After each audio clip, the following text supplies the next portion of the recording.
Victoria, with the greatest respect, I think you talk utter shit. All right. And I'm sorry.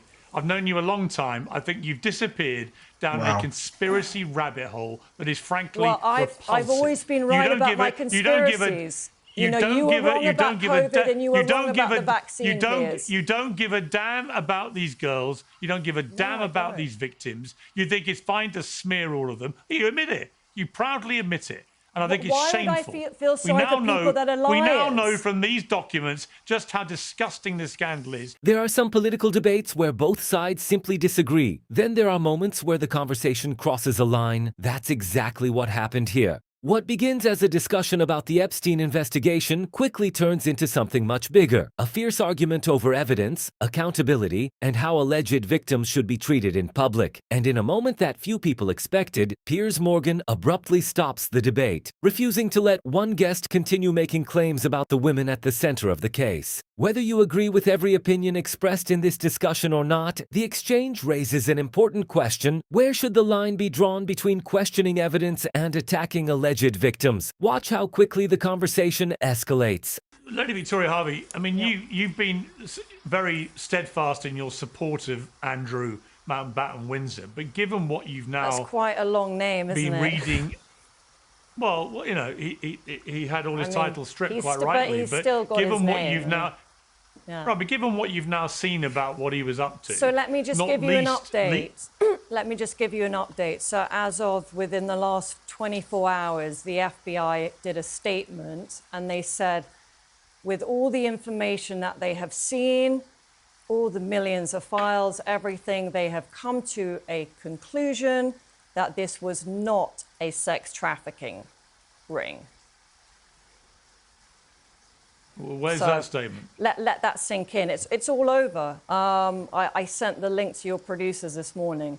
So no one's been able to find that statement. So you're talking about a statement nobody has seen this statement. The FBI has said, and I will send it to your people afterwards, that it was not.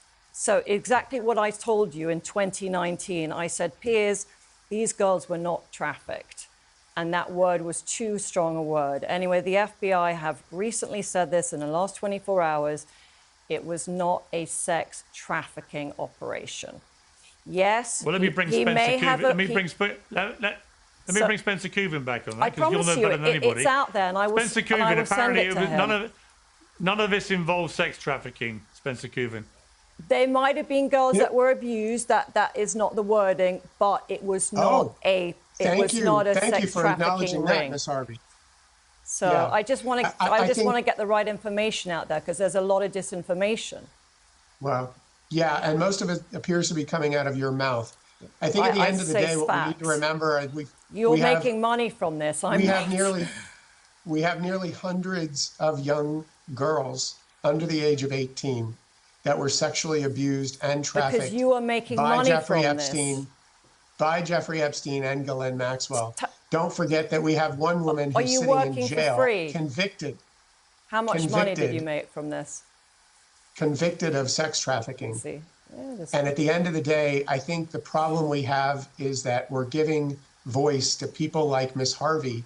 I'm not Miss Harvey, I'm Lady Victoria, actually.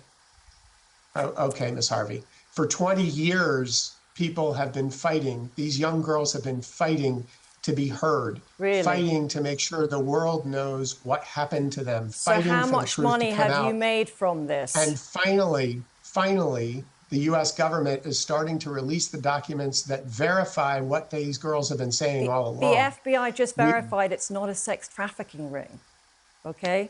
Okay, is this the same FBI that apparently is hiding additional documents and deleting names that are in those documents? I don't know, is it the same FBI that we're talking about? That's what's happening. So yeah, it's out there. Even ABC News, which is, you know, not always the most reliable. Victoria, here's what I just find completely baffling. That even with this unbelievable document they also spoke about Virginia. No, hang on, let me finish. How Virginia lied. Let me finish, please. Huge. Let me finish, please. Yeah. Let me finish. Even notwithstanding a 3 million document dump of files, which reveal the most horrific stuff going on with Epstein, with Ghislaine Maxwell, with others, you still just want to pretend there's nothing to see here. Why? I'm not pretending there's nothing to see here. I'm just stating what the FBI have come to the conclusion it was not a sex trafficking ring. Well, nobody's seen that. Which means Ghislaine is in jail for not trafficking to anybody. So she should be released right away. She was found guilty. But there were no clients. There was no client list, Piers. You're not understanding it. I like you a lot. You're not understanding. She was convicted and sent to prison. I know. It's very frustrating for people like you because it's just like the media has built it up into this huge thing. Yes, obviously, Jeffrey Epstein was a spy. Like, that is true. Like, he was working for various different intelligences. We know that. But the fact is, he was not lending out the girls to his friends. He was. Really? We know that he was. Everybody knows he was. Sir, I don't know what your name is, the lawyer, but you obviously made a lot of money from this. Can you tell us what you made from this? Can you tell us what you've done with Mr. Andrew? Can you tell us about your relationship with him and what he's told you? I haven't seen him in many years. Why don't you talk to us about what he's admitted to you? I'm defending him because I know he is not guilty. And you know this because he told you this? How do you know that? He talked to you about it? I know. I've been very good so far. I was right about COVID. I was right about the vaccines. I was right about BLM. I'm right about this. All right, Katie Nicholl, let me bring you back in here. What is so febrile this scandal, and the thing for the royals that's so difficult, they don't know what's left in these files to come out. They don't know how bad this could still get, even from this terrible position they're now in. It could get a lot worse. Almost every day brings new revelations. The revelation this morning that Andrew was leaking his secret information as a trade envoy for Britain to a convicted paedophile, that alone is unbelievably damaging to the reputation of the royal family. It's an act of treachery. Well, it is, and we've all seen how it's ended up for Mandelstam, and I'm afraid that Andrew is not exempt for that. These are, as you say, new allegations. They've only surfaced today. As we know from the statement, which I think is broken while we've been on air out of Buckingham Palace, we know that the King, the Queen, all members of the royal family will cooperate with Thames Valley Police as and when they need to. The royal family, as I said earlier, are in a very, very difficult position. I think almost a position like the rest of us. They have to wait and see what's going to happen next. Is Andrew going to go over to the States and voluntarily testify? Of course he's not. If the Met open up this investigation, then he will have to answer questions. And I think most people feel that that's exactly what he needs to do. But perhaps first, the statement that needs to come is from Andrew Mountbatten Windsor, from Sandringham, expressing some empathy for those victims. There is such a gaping hole in all of this, and that he's left that to other members of his family to do. He should absolutely be doing that. And I'm quite astonished by some of the things that Lady Victoria has said on air. I have to say, I think all of our feelings and empathy need to be with those girls. When you hear how young they were, it's truly terrible. Yeah, I'm afraid Victoria I just thought of something else I would just like to put out there because, being in my position, I have been in a position where I have been able to be vocal, and that means that I've had a lot of people reaching out to me with information. A couple of months ago, I had a British girl reach out to me, and she said that her and her friend met Jeffrey Epstein in Virginia the weekend of March 10th, 2001, at the Dorchester Hotel. Virginia lured them to Jeffrey's hotel. She made the girls lie and say that they were 18 years old. One was 13, one was 14.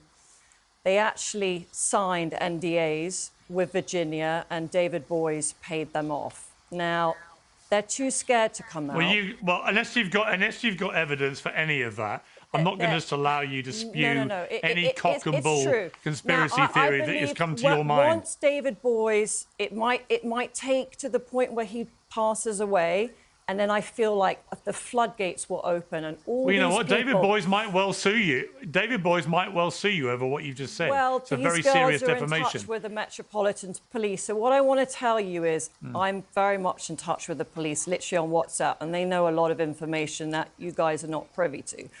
But do you know what, Victoria? With the greatest respect, I think you talk utter shit. All right. And I'm sorry, I've known you a long time. I think you've disappeared down a conspiracy rabbit hole that is frankly repulsive. I've always been right about my conspiracies. You were wrong about COVID and you were wrong about the vaccine. You don't give a damn about these girls. You don't give a damn about these victims. You think it's fine to smear all of them. You admit it. You proudly admit it. And I think it's shameful. Why would I feel sorry for people that are liars? We now know from these documents just how disgusting this scandal is, and yet still you come on shows like this and you're still in total denial for reasons that completely baffle me. Can we talk about the quality of girls? So Anushka Giorgio as an example. You know what she did? Like, this is the caliber of person we're talking about. Anushka Giorgio... Actually, I'm not going to let you smear them. I'm sorry. I'm not. She was the girl that set up Tom Parker No, I'm not going to let you do it. No, sorry, she did it. She did that one story. I'm not letting you do it. I'm not letting you smear these victims anymore. I'm just not going to let you do it. Just cut her off. Ollie Doug.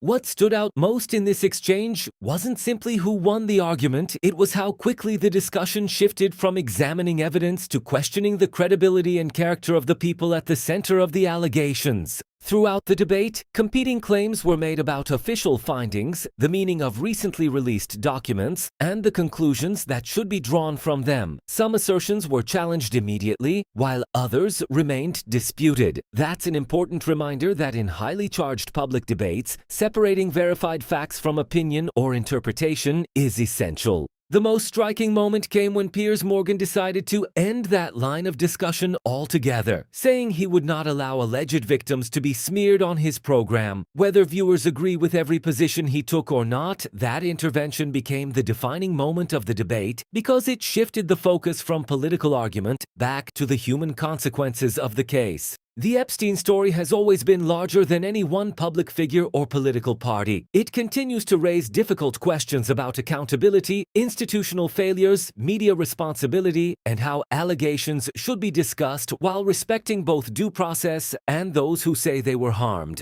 I'd be interested to hear your perspective. Do you think Piers Morgan was right to step in and stop the discussion at that point? Or should every claim have been allowed to be aired and challenged openly? Share your thoughts respectfully in the comments. And if you enjoy thoughtful political analysis that goes beyond the headlines, don't forget to like the video, subscribe to The Political Room, and turn on notifications so you don't miss our next breakdown.